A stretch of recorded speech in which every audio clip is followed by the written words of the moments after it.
5 জন ইয়ারোকে suspend করার নির্দেশ দিল কমিশন এবং এদের বিরুদ্ধে ডিসিপ্লিনারি অ্যাকশন নেওয়ার কথা বলা হয়েছে।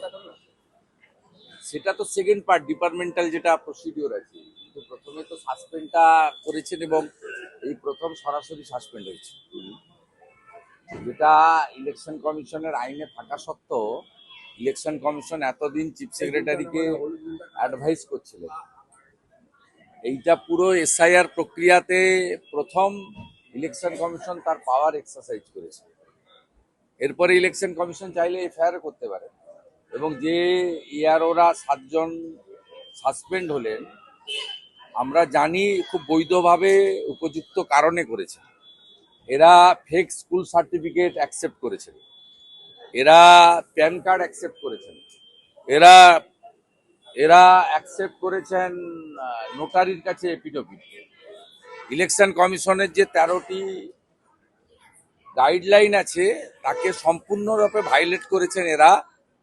মূলত তৃণমূলের কথায়, ডিএম বা ডিইওদের চাপে আর নন্দিনী চক্রবর্তীর ইশারাতে, আর নন্দিনী চক্রবর্তীকে দিয়ে পুরো র্যাকেটটা চালাচ্ছেন মুখ্যমন্ত্রী মমতা বন্দ্যোপাধ্যায়।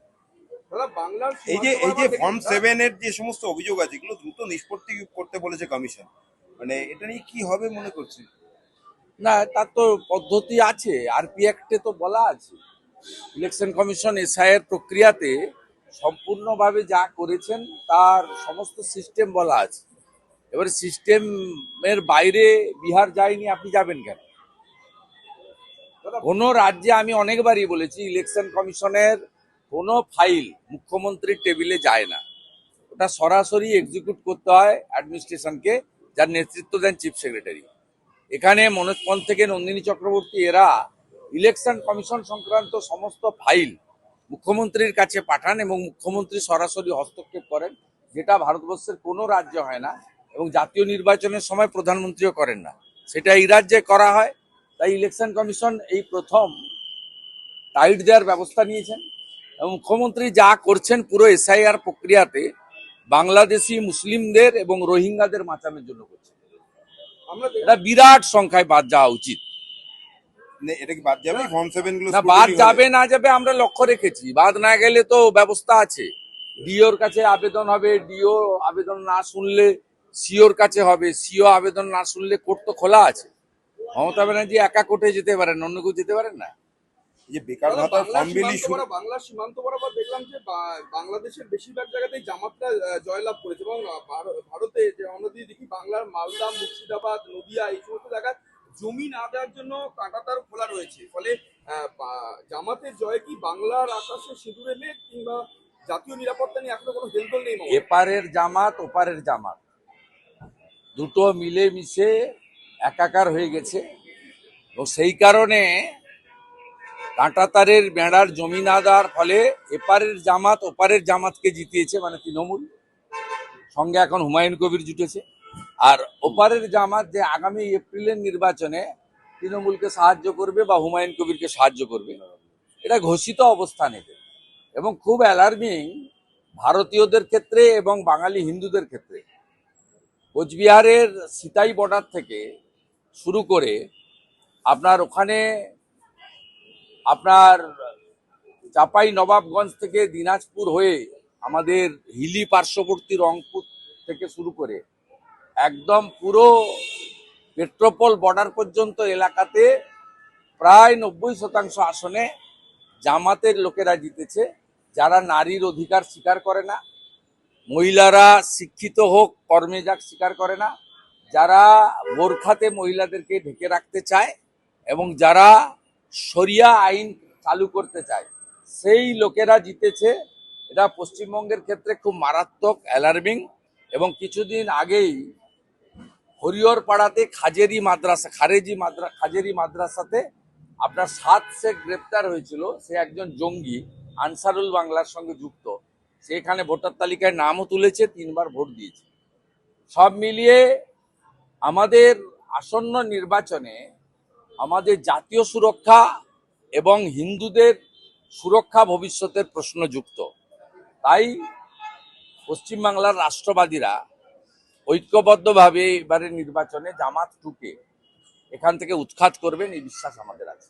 দাদা যুবসাথীর ক্যাম্পে ডাক্তারি পড়ুয়া, সিএ, বিটেক এদের সমস্ত লাইন এক মহিলা কাঁদতে কাঁদতে বলছেন আমি- ছেলে চাকরি নেই। না আমি আপনাকে বলি, আমি 3 দিন ধরে গত পরশুদিন সল্টলেক বিজেপি অফিস থেকে বলেছিলাম, কালকেও বলেছি, আপনি কেন লাইনে দাঁড় করাচ্ছেন? এখন কোথাও লাইনে দাঁড়াতে নেই, সব অনলাইন হয়ে গেছে, পোর্টাল হয়ে গেছে, কেন লাইনে দাঁড় করাচ্ছেন? এবং লাইনে দাঁড় করিয়ে একটা জিনিস সুবিধা হয়েছে, সেটা হচ্ছে পশ্চিমবাংলার যে বেকারদের ভয়াবহ চিত্র, রবিবার শিব চতুর্দশীর দিন সেখানেও 5-7-8 লক্ষ যুবক যুবতী তারা লাইন দিয়েছেন, বাবা মা লাইন দিয়েছেন, কি ভয়াবহ চিত্র একদিনেই দেখেছেন। এবং আপনারা দেখেছেন কালকে মিডনাইটে বা আজকে সকালে পেয়ে গেছেন যে অনলাইন করে দিয়েছে। এটা তো আগেই করা যেত, ঠিক আছে দাদা, অনলাইন অনলাইন করে দিয়েছে, আপনারা দেখুন, তাকে অনলাইন করে দেওয়া হয়েছে। আপনার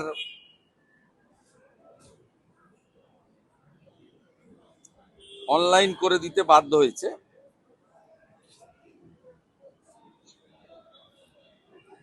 অনলাইন করে দিয়েছে, ওই সাথে অনলাইন।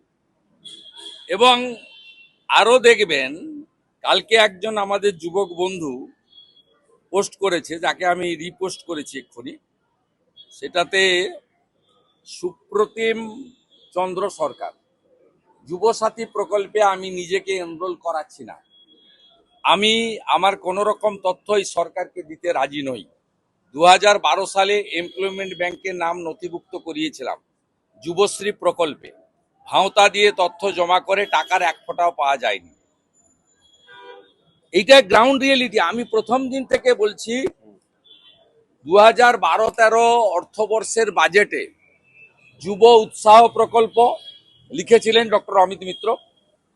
অক্টোবর 2013-তে নেতাজি ইন্ডোরে সরকারি সভায় মুখ্যমন্ত্রী বললেন এটা যুবশ্রী। তিনি বললেন 17 লক্ষ অ্যাপ্লিকেন্ট, 1 লক্ষ লোককে আমি দিলাম এমপ্লয়মেন্ট ব্যাংকে টাকা, আমি পর্যায়ক্রমে দেবো। সেই 2017 সালে এই স্কিমটাকে তুলে দিলেন। 17 লক্ষ অ্যাপ্লিকেশনকে কেজি দরে বেচে দিয়েছেন, মানে ওয়েস্ট পেপার হিসেবে বেচে দিয়েছেন 17 লক্ষ যুবক যুবতী। আবার এখানে এই ধান্দাটা চালু করলেন। প্রথমে বাজেট বক্তৃতাতে মাননীয় চন্দ্রিমা ভট্টাচার্য বললেন আগস্ট মাস থেকে আমরা দেব।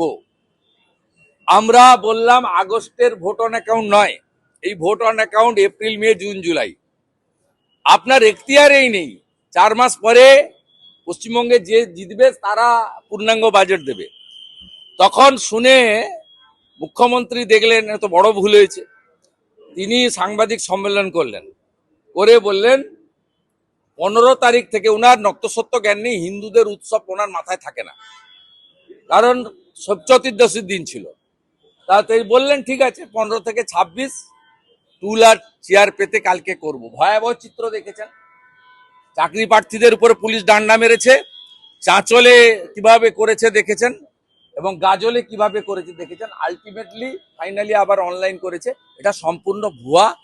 বেকার যুবক যুবতীরা এদের ফাঁদে পা দেবেন না, আমার ফ্লাইট রেডি।